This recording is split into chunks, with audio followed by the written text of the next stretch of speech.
Super 30 செய்திகளை பார்ப்பதற்கு முன்பாக கொடைக்கானலில் அதிக சத்தத்துடன் விலை உயர்ந்த பைக்குகளில் இளைஞர்கள் சென்றதால் பரபரப்பு ஏற்பட்டிருக்கிறது. இது தொடர்பான கூடுதல் விவரங்களை நம்முடைய செய்தியாளர் ஜாபரிடம் கேட்கலாம். ஜாபர், அந்த ரேஸில் ஈடுபட்டவர்கள் யார் யார் என்ற விவரம் தெரிய வந்திருக்கா? விவரங்களை பதிவு செய்யுங்கள். நிச்சயமாக மலைகளின் இளவரசியான கொடைக்கானலுக்கு நாள்தோறும் ஏராளமான சுற்றுலா பயணிகள் சுற்றுலாவிற்காக வந்து செல்கின்றனர். மேலும் கொடைக்கானல் வரும் ஒரு சில சுற்றுலா பயணிகள் விலை உயர்ந்த கார்களிலும் அதிக ஒளி எழுப்பக்கூடிய இருசக்கர வாகனங்களிலும் வருவதும் வாடிக்கையாக உள்ளது.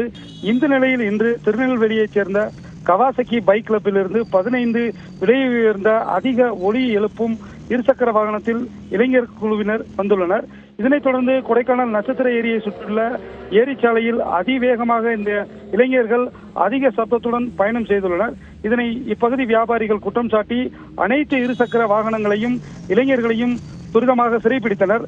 தகவல் அறிந்து சம்பவ இடத்திற்கு வந்த போக்குவரத்து காவல்துறையினர் இருசக்கர வாகனத்தில் வரும் சைலன்சர்களை மாற்றி அதிக ஒலி எழுப்பும் சைலன்சர்கள் பொருத்துவதால் இதுபோன்று அதிக ஒலி கேட்பதாகவும், எனவே இருசக்கர வாகனங்களில் இதுபோன்று சைலன்சர்களை பொருத்துவதை தவிர்க்க வேண்டும், மிதமான வேகத்தில் பயணிக்க வேண்டும், மற்றவர்களுக்கு இடையூறு இருக்கக்கூடாது என காவல்துறையினர் இளைஞர்களுக்கு அறிவுரை கூறி வியாபாரிகளிடமிருந்து இளைஞர்களை மீட்டு பத்திரமாக அவர்களது ஊருக்கு திருப்பி அனுப்பினர். இதனால் சிறிது நேரம் ஏரிச்சாலை பகுதி பரபரப்பாக.